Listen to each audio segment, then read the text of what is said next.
What's going on? Is everything all right? Do you see that the McLarens might get disqualified? The McLarens might get disqualified. Why?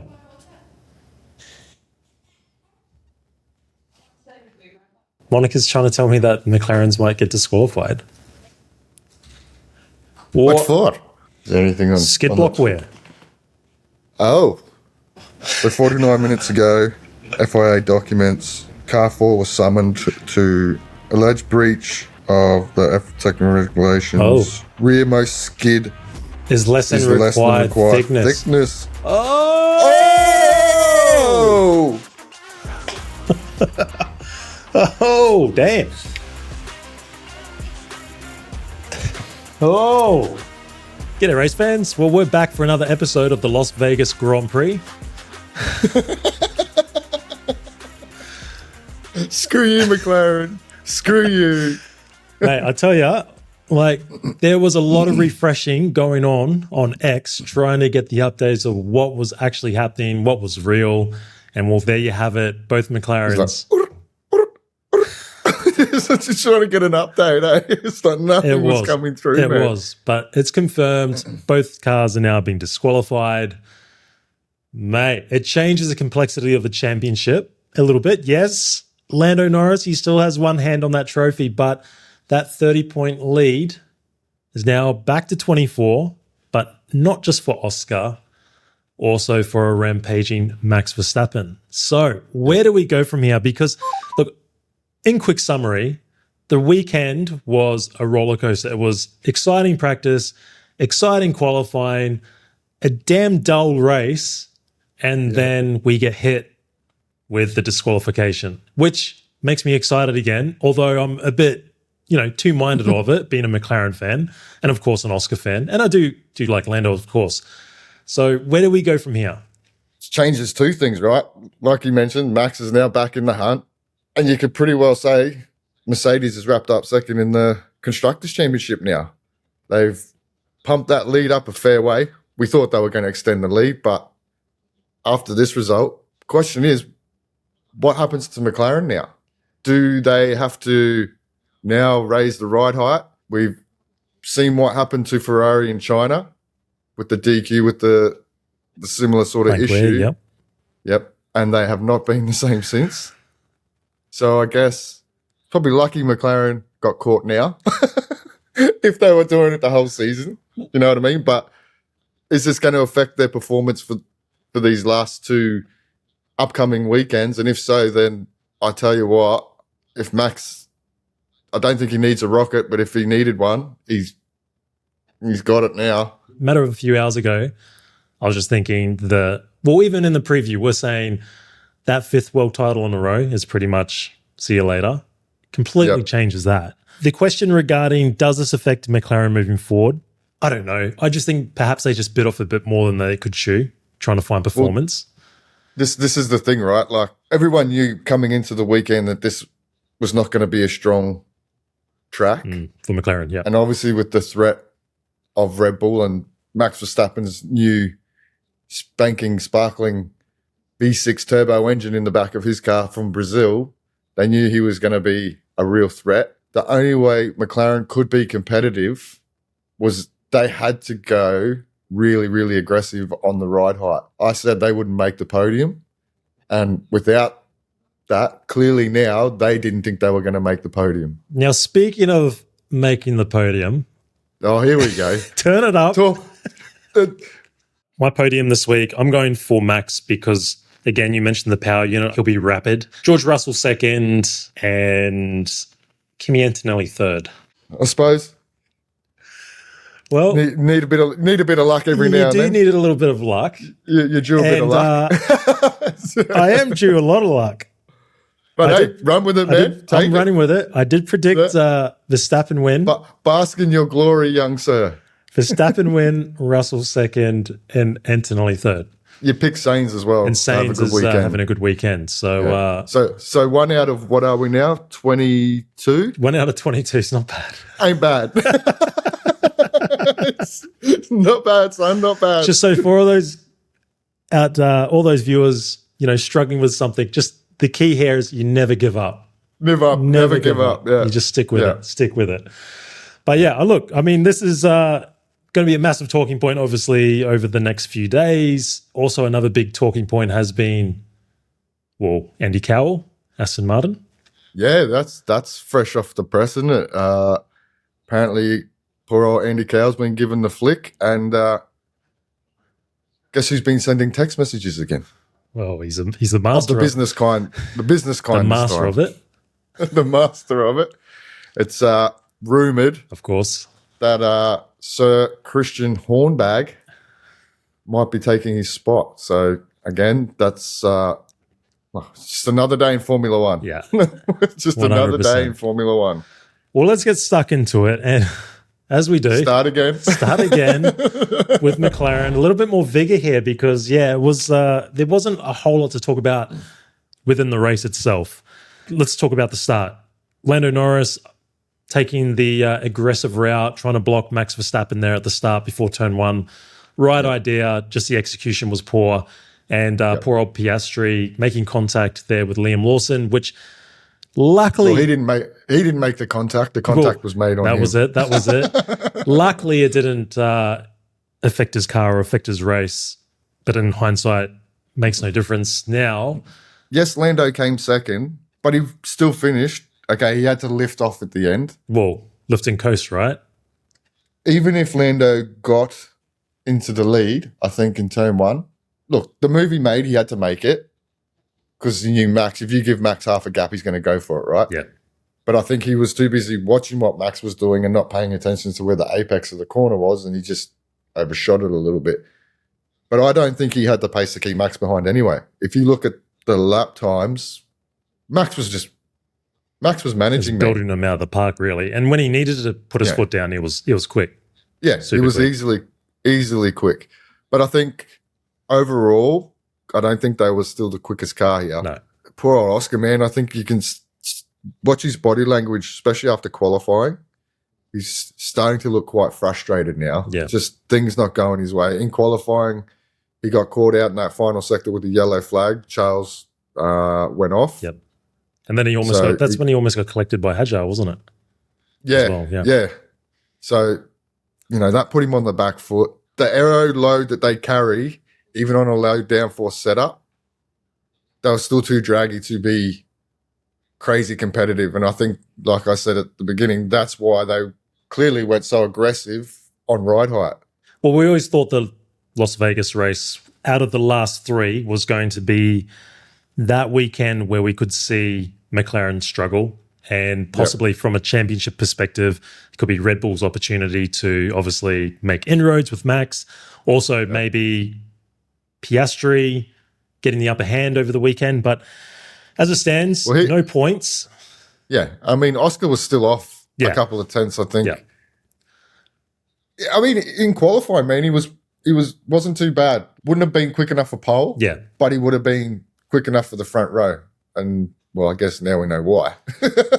But, I mean, regardless, I think when you look at the big moments that count, it's Lando Norris nailing those big moments. And, I mean, up until right now, with what we know, he has been super relaxed, pretty calm, and he looks like he's driving like a champion. Would this be, I don't know if any time in history, I can't think of any time or recent history that a driver getting disqualified would probably be like, it's not so bad. Piastri must walk away and go,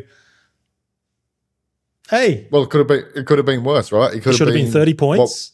30 points, and then from there 24. You would say, all things being equal, provided Lando saw the checkered flag for the rest of the season, Oscar was never going to win it. Yeah. Now, there's a chance. I still think, what is it, 24 or 25? It's still 24. So it's basically the same as what we had. Still a full race win. Now, I think this was probably a one-off. We're going to go to Qatar where we know McLaren will be strong, super, super competitive, right? That is a circuit that is in their wheelhouse. I still think they're going to need a little bit of luck, a bit of bad luck to happen to Lando, for Lando not to to take this one out. Why I think it increases. Well, I agree. Yeah, he still needs a bit of luck. Like Lando still has one hand on that trophy. For me, it's still Lando's to lose from this point. Yeah. But we've got 32 maximum points out at Qatar with the sprint weekend, 25 at Abu Dhabi. Yeah. Now, you have got a Max Verstappen that probably truly believes again. We know he's always going to be competitive. He's always going to give his all. You now have Oscar, who's going to be more desperate. You've got 3 drivers there.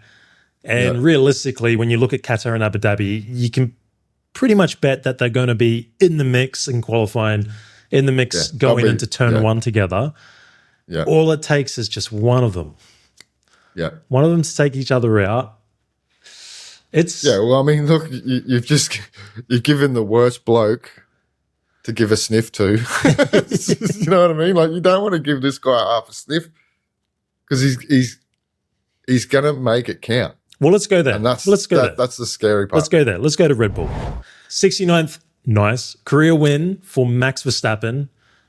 In control of the whole race, as you mentioned before. When he needed to be fast, he was fast. Time managed when he needed to.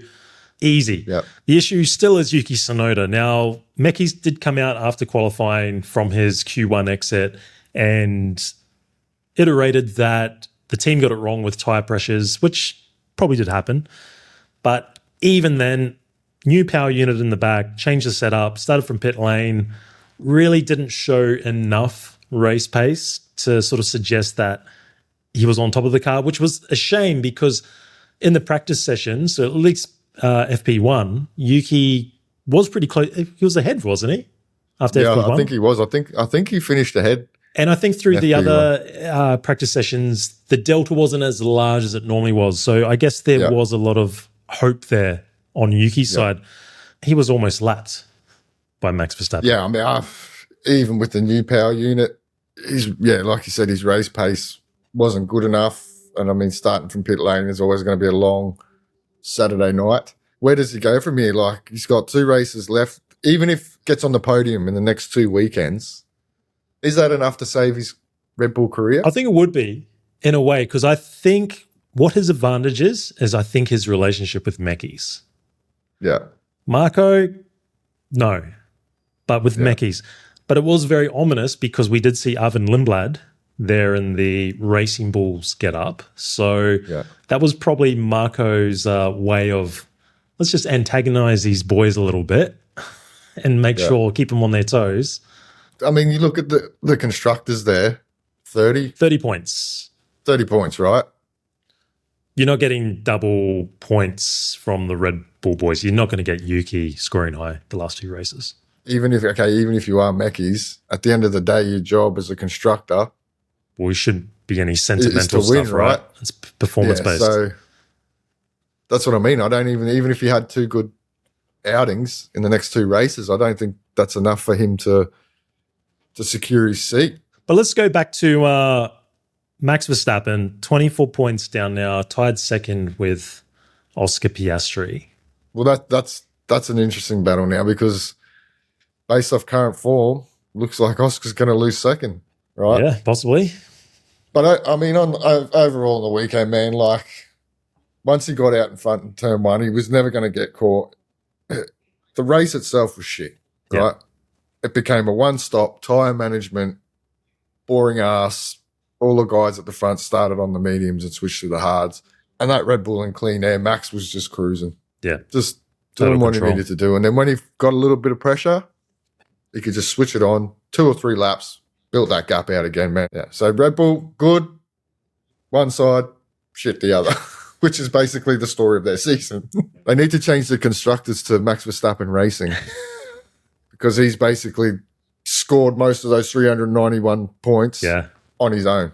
Like, that's hectic. Well, what's he got? 366 out of that 391. So that is absolutely insane, like lopsided. That's insanity, man. That's just how good the bloke is.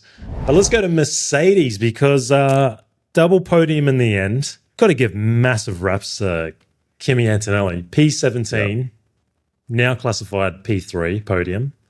And George Russell does nothing, finished second. Yeah.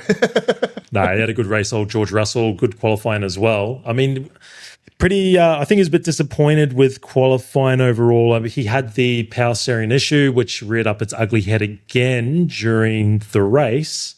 Yeah. But that Mercedes, I mean, it looked rapid, and also look at the way Kimi Antonelli held on to those hearts.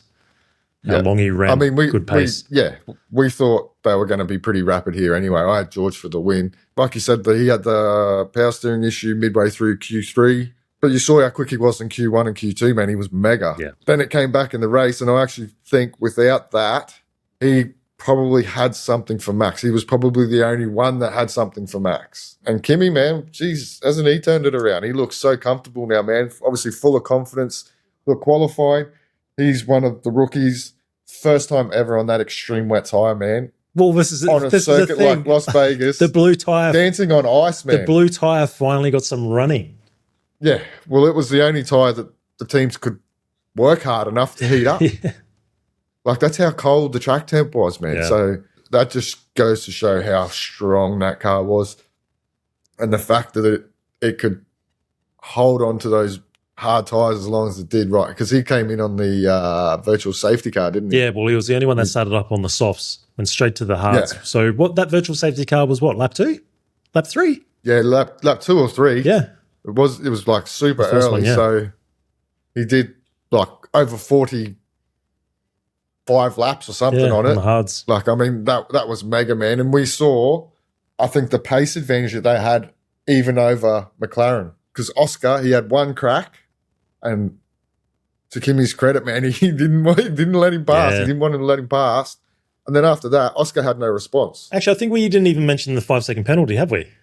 For the false start for Kimi. Yeah, and as he got well. the 5-second penalty, right? So, I mean, in the end, he would have finished 5th? Yeah, so he was 5th from 17th, man, even still. Yeah. Like, that's mega. Like, Mega drive. That's driver of the day stuff, that. Yeah. They seem to be in a good place, Mercedes. Yeah, yeah. Little purple I mean, patch. man, they're smashing Ferrari. Yeah. This weekend, they'll definitely, I think, as quick, possibly enough to beat Red Bull. Yeah, so they were mega this weekend, man. Well, let's go to Ferrari. They've fallen further behind.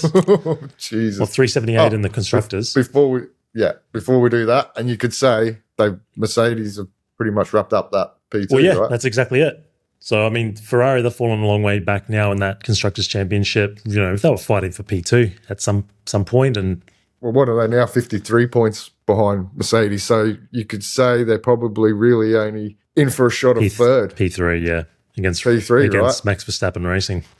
And the way Max Verstappen Racing is going at the moment, he could literally beat them on his own. 100%.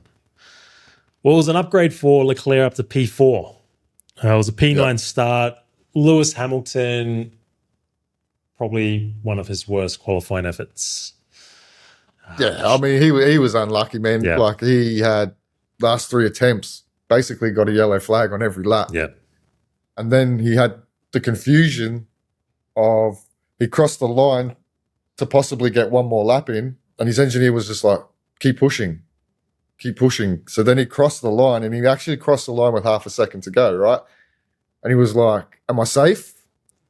And it was just told, no, keep pushing. He's like, it's not like, hey, keep pushing because you're not safe. It's just keep pushing. He just does not have that Bono-type engineer relationship yet, does he, with the engineer of Ferrari? And I mean, look, man, in the race, he got stuck behind Ocon, right? He got that mega start, got up to 13th, but then he just sat behind Ocon for like 25 laps, and that really killed his race because I think if he managed to get past Ocon, he definitely had a car quick enough at the time to finish 7th or 8th. On Charles' side, I don't know, he came out after qualifying saying they were carrying a little bit of extra downforce. Maybe they decided to go that way because of the wet conditions, because we heard Qualifying, yeah. Charles's effing embarrassing rant after qualifying. Why does this always happen?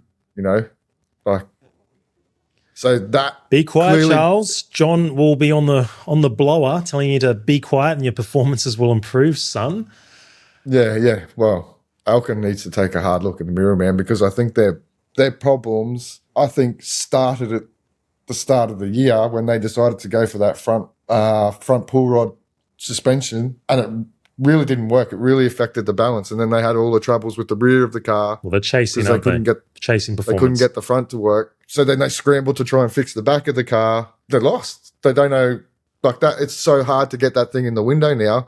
The car's just, and even when they do, the car's not quick enough to even fight for a win Yeah. on any circuit. As far as Elkin's concerned, man, I think he just needs to shut up and drink his milk, because I don't think it's the drivers, and it's not for a lack of trying. Your team hasn't delivered a car that is good enough to win a race. Haven't delivered a car to win a championship for a while too. Yeah, you know what I mean? Like, come on, man. Like I said in the last video, people who live in glass houses. Life of being a mansions, throw Ferrari fan, stones. huh? Life of being a Ferrari fan. It's a tough one. Well, I've got a friend, man, who's bleeds red. He's Italian. He's hectic, and I still message him now, going, man, I understand. I understand. I get it. Tough It gig. hurts.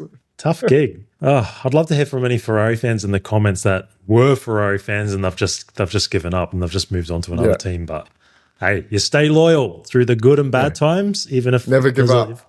Hey, Next year will be our year. yeah, 100%. 100%. Look to the future. All right. A win's a win. Let's go. Williams. Mixed bag. Albon, another weekend to forget.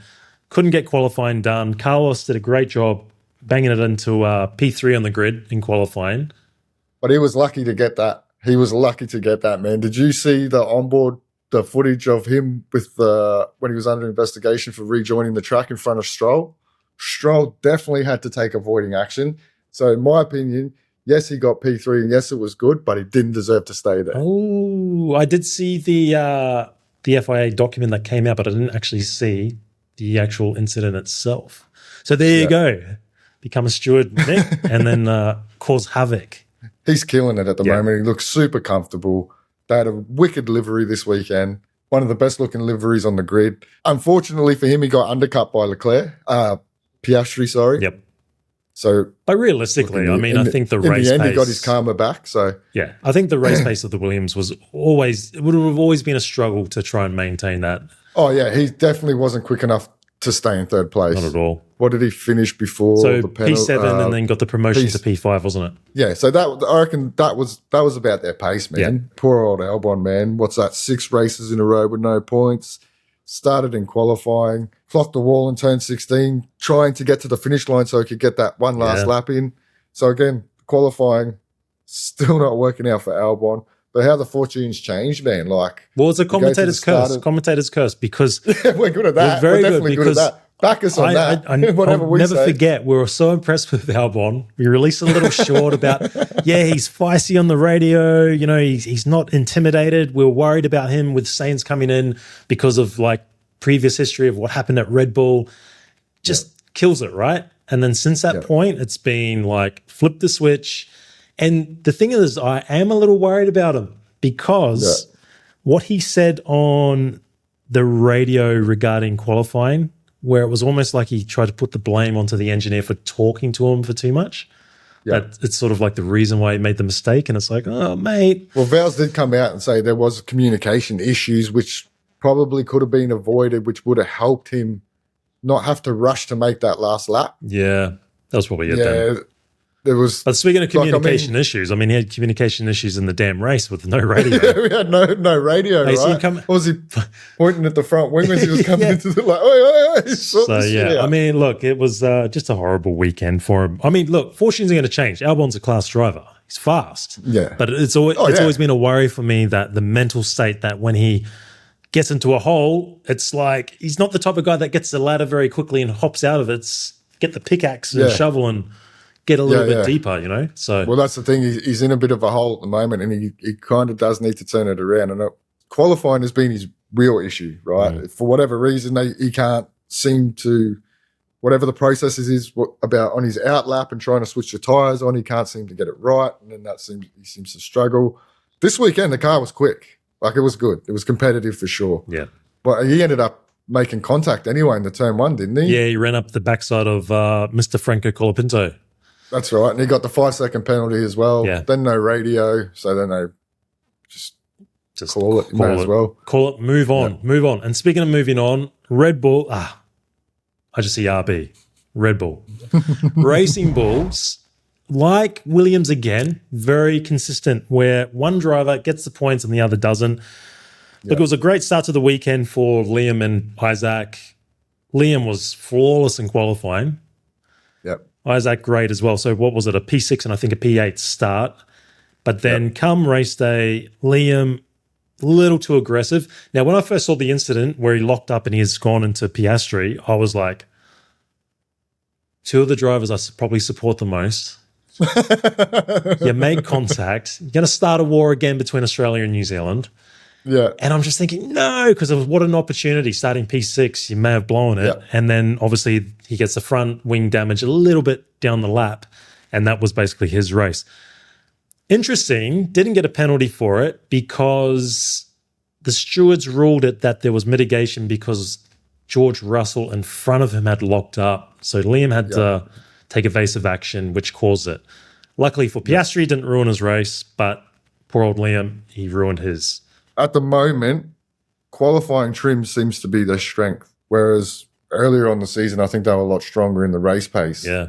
On Hadjar's side, qualifies well, but when it comes to the race, he starts to fall back, and he jammed it up. He got a mega start. Yeah, right? He got 3. up to 5th. I mean, Lawson opened the door for him and he just took that space. Yeah, so he got up to 5th, but they just didn't have the pace to stay there. Yeah, I mean, what did he finish? P8? So P6 classification now, yeah.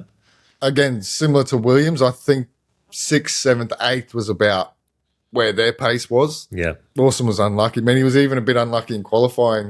He missed out by a fraction. He thought he could get another lap in and he thought he could go quicker. So he missed out there. But yeah, just bad luck, man, on Lawson's side. It's a shame because, like I said, I wanted to see him get 2 weekends back to back. Yeah. And possibly could have done that because, that car was definitely – I mean, he definitely would have scored points again this weekend. The car was good enough. But yeah, you're definitely right regarding the pace, the qualifying and the race pace. It's probably the car on the grid that is, you could say, the discrepancy between both is probably like the largest gap. Yeah. Because we have seen Isaac qualify really well the last few races and sort of go back as well. So – but I mean, it's been a good season overall, realistically, for Racing Bulls. A little bit inconsistent. And you just think if they were a little bit more consistent through some more of these races, they would have definitely been in the mix with that P5 and Williams, 100%. Yeah, I mean, their start of their season, man, was hampered, let's say, because you had a rookie and you had a rookie, then Yuki. 2 races later, Yuki gets promoted, Lawson comes in. So that first, could even say 10 races. First quarter, at least quarter of the season. Yeah, like when you're trying to find your feet at the start of the season. So they were kind of hampered, but you can see how good they've been. Yeah. Like they haven't been terrible. That car has been competitive. It's just, especially on Lawson's side, but I won't go into it because we've already spoken about it. His season as well has not been just a straightforward season. Yeah. But it is the race pace at the moment which is letting them down. Well, speaking of who didn't let anybody down, and that is the Hulk. He's done it again, mate. He is he's really backing things up pretty well. And, well, Bortoletto went full missile mode. Mate, he took the inside and he wanted to be aggressive. Just a little. Gabby bought a missile. Yeah, it was. And it's a shame because Brazil last time out was a really bad weekend for him. This was the weekend where he just needed to be clean and sort of get the season back on the right track because there's been a few back-to-back weekends now where he's probably been a little bit under his standard. But let's talk about Hulk. I mean, he qualified P11 and he's finished P7 now with the promotion from P9. So good points for Hulk and Stake. But Bortoletto, interesting because, hey, look, I'm not suggesting anything here, but who pinched him in Brazil? Lap 1. Stroll. Who did he missile into? Yeah, bit of payback, you reckon? Nah. But look, at the end of the day, man, no. He didn't even look like he was going to hit the brakes, man. It was just... He was committed. He was fully committed. Yeah, I mean, that was silly. Yeah. I gave him the benefit of the doubt with the DRS in Brazil. This time, bro, this one's on you. You're going to have to cop that 5-place grid penalty in Qatar. square on the chin, man, because that one was thoroughly deserved. Yeah, I think the cat agreed with you too if you heard the cat in the background. Yeah, no, didn't hear the cat. I don't know what it is. Hulk has found the sweet spot of that car, and he's definitely looking a lot more comfortable. Gabby has been struggling. Look, I think he got a 10th, if I remember correctly, in Mexico. I think he scored 10th in Mexico. But apart from that, basically since you could say the summer break, he's gone backwards. Yeah, that's right. You agree with me? If you meow right now, it means Max Verstappen is winning the championship. There you go. Oh. For sure. Cat has to make exit. Cat, stage. There you go.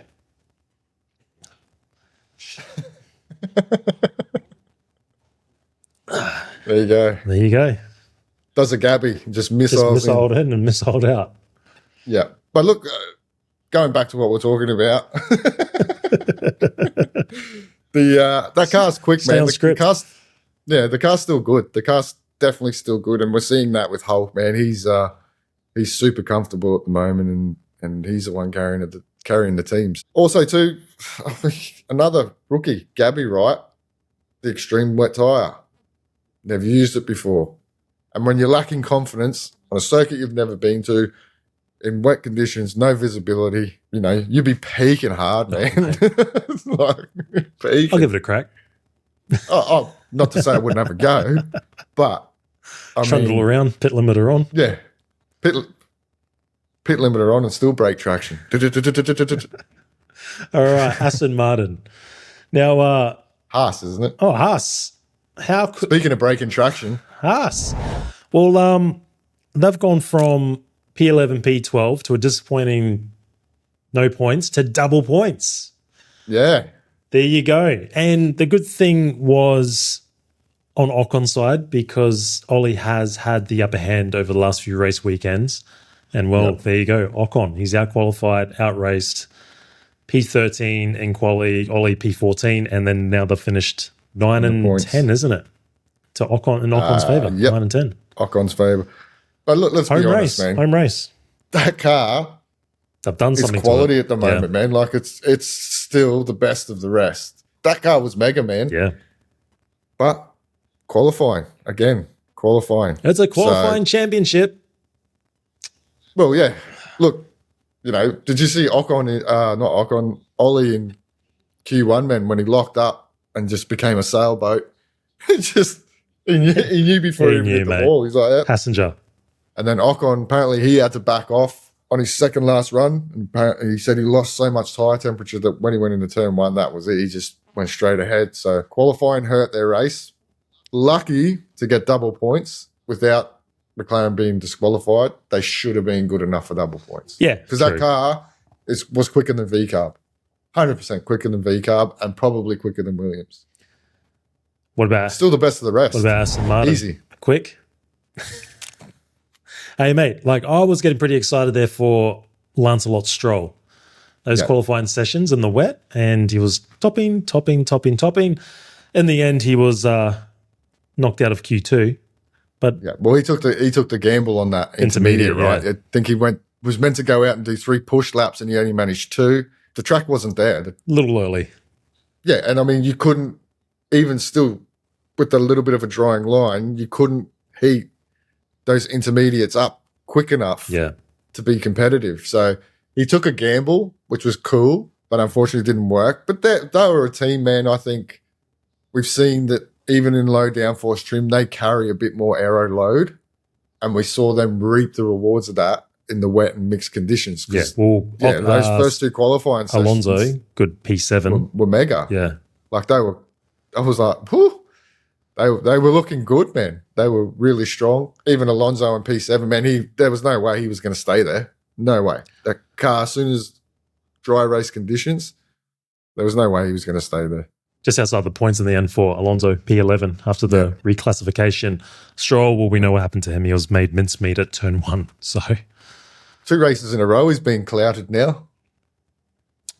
Who did he get clouded by? And Well, we got was it Yuki? Yeah, Yuki got him. Yuki spun him around in Brazil Yeah. after he squeezed Gabby. Yeah. Bit of bad luck for him at the moment. They're going to be a team, I guess they're going to get spoken about a lot this week. Now, Well, regarding the Andy Carroll business, almost forgot. So, yeah. see you later, Andy. And I wonder why. Because, okay, yes, the car hasn't been great, but then you've got Adrian Newey there for 26. Wouldn't you give him a shot? Horner. Would you reckon he's thrown some money? Christian Horner? I wonder if wasn't Stroll has Stroll sold his stake because he wanted to sell. Oh, mate, the whole financial side of the whole Aston Martin thing and how Stroll's involved in it, because you've got isn't there like obviously the Formula One side and then there's the actual Aston Martin car side? Look, Well, I think he wanted to sell his stake in the Formula One side. Now we know Horner wants to have a bit of skin in the game. I haven't really kept up to date with it. I probably should. The problem is with all this business, it's always like there's stakes, right? It's like, you know, Stroll may have a X percentage stake, but he might only want to sell a small portion of that stake. I don't know. I'm not too sure. But I don't understand why you wouldn't just give Andy Carroll till next year. Let him see how he goes with the car that they think is going to be competitive. Because let's face it, since they've taken over, is it Racing Point? Man, is that I can't even remember. Racing Point, right? They took over. Yep. They've built. It's been building. And didn't even Lawrence came out and said this is a 10-year project. Yeah. I mean, there's a lot of money invested in it. I mean, if you look at their facilities. We haven't seen the end of the 10 years, right? Yeah. So anyway, they're going to be spoken about heaps this week. It's probably going to be one of the most, apart from the DQ, McLaren's the DQ. That's probably going to be the next biggest story. Yeah, the Horner rumors. That's what it'll be. But speaking of stakes, we didn't go into it with Mercedes. What about old Toto Wolff? Like you needed any more. Right. Please, sir, I want some more. I'm going to just put out my little tin. Come and sponsor the show, Toto. I'd quite happily be called the Ground Effect Toto Podcast. To throw some skin in the game, bro. What did he turn? A few million into? A couple of billion or something, a billion or whatever it was. Man, it was ridiculous. But hey, look. Good job. What he's done since taking over that team, man, he's turned that thing into a machine. Amazing. Like, just a world-class businessman, right? Yep. One of the best in the world, I guess you could say. Just if I could, just need to learn off him how he does it. Yeah. I mean, can you just give us a loan and buy a go-kart team or something? Can't we monetize this podcast and get like $10 a week? Yeah, like, don't want to be greedy, man. Just help us monetize the podcast. Like I said, the Ground Effect and Toto Podcast. Oh, mate. We're just going to have to beg, but I'm quite happy to send the first email. Ignore. Straight to the junk box. Yeah, it wouldn't even make the inbox. Mate, I don't even think we'll make Alpine's inbox either because, look, €5,000 fine for qualifying. What did they do? Use a set of tyres on Franco's car. That should have been returned. Supposed to go, yeah. Franco used a set of tyres from FP3 that was supposed to be returned to the FIA, hence €5,000 fine. Now, did that help Franco get into Q2? To be honest, man, after you saw his massive snap he had, without that, he possibly could have got into Q3 because he was up on his fastest lap at that time. So the weatherman brought them back into the field. We've seen it. Saw Gasly made Q3. Gasly killed it again, man. Would have been interesting. You're about to say would have been interesting to see if Gasly didn't get turned. Yeah. Like what his pace was. I don't know whether he would have had enough for points. Well, with the double DQ, I would have thought, he was probably in the mix. Yeah, I don't think he would have had the pace. Well, Franco certainly didn't in the race. Oh, well, only good thing about Franco, man, he was quiet, didn't get in any trouble. Just stayed out there and saw the checkered flag. He ended up, last of all the runners, didn't he? So yeah, I mean, he may have taken a little bit of damage. He did get thumped pretty hard by Albon too. So maybe there was a bit of aero damage at the rear of his car, which we don't know. Gasly was never going to recover after being taken out there. Well, there you have it. Boring race, but exciting, you could say, post-race scrutineering and the legalities and the rules and what goes on, and naturally that's going to be heavily debated. I mean, it was a bit of a slam dunk. I mean, the same thing. I mean, you can't debate it, can you? I mean, Ferrari had the same issue earlier in the year. Yeah. If you go by the drivers leaving the circuit early, they were footage gone. of Lando and Oscar just sort of getting the hell out of there pretty quickly. Yeah. That was pretty telling. I think they've bidden too much. They knew they needed to do something extreme here to be competitive in Las Vegas based on what we saw last year. I don't think it's going to be a hindrance to the rest of the season. Well, not only that too. There was the articles going around during the week that Just apparently a few the days, FIA right? had seen some teams were using a technique to heat the skid blocks, which then Some sort of expansion. yeah, like if I remember correctly, like the way they heated the skid blocks expanded the skid blocks, which actually made them lower, so then they could run the ride heights even lower again without affecting the skid block wear. Now they said Sneaky. this is a bit of a fallacy, like this couldn't work, but if it's true, because of course they never mention any teams, Yeah. it's all hearsay. If it's true, well then maybe we've seen one of the teams. Well, let's see. I mean, it's the best thing about this is a short turnaround. Short turnaround to but Qatar. The only problem is we're not going to have any other news except Horner and Skid blocks. and skid blocks. Well, anyway, So all I can say is that this championship, it just gets a little juicier now. yeah, A little juicier, and yeah, anything can happen, and we've seen that. We've gone from this is Lando's championship, it's finished, to oh my god. yeah. Well, put it this way: on our first attempt at recording, I basically said, "Thanks for coming. That's the 2025 You championship, did? well and truly over." Abu Dhabi. Yep, the championship's still on the line, and we will be in Abu Dhabi. But speaking of that final race, we were hoping to get to 500 subscribers by that point of time. We got 2 weeks to go to try and find 120 people. Yeah, come on, show the rookies some Show love. some love. Show some love. So if you do like the In content, our first season, yeah, if you do like the content, big thumbs up, and a sub would definitely be appreciated. I think it's a bridge too far, like we were saying about Max Verstappen's world championship aspirations. championship done and dusted. You reckon? Well, we did last time out, but after today, I think he just built a bridge, and he's Well, look, anything can happen. Never give up, right? Yep. And like you said, with you guys, your guys' support, it does help us because it helps us create better content for you guys, which is what we want to do because we are on here talking about a sport that we truly do love and we are passionate about. And we like sharing that with you guys. So, yeah, oh, look at that. we do appreciate it. Never ever seen you pour your heart out like that Ugh, after It all hurt these too. years. it hurt too. Trying to be ruthless like Max Verstappen ended up being Lando Norris and showing my emotions. Well, there you go. It's a sign of strength. All right. Sign of strength, as they say. 6-7. Well, I mean, look, normally I give you the last word. So throw it out there. Something serious, something meaty, juicy. What do we got? What do we say? Like, that's one for the books for McLaren. Apparently the cat likes it. Yeah. That's. What is she doing? She wants the final word. Oh. Excuse me. Oh, hey. You just settle. I've been Andy Cowell. Oh, mate. Gonna have to get her off offset. Offset, please. Teddy, stop. All right. You're back. Final thought. Final take two. thought. Take two. Yeah, man. That's a one for the books for McLaren for sure. Is this going to affect the way they perform for the rest of the season? That's going to be interesting to see. You've now given the Dutch line a sniff, which is not really what you wanted to do. Oscar Piastri's now under threat of losing P2 in the championship. Mate, it's on now.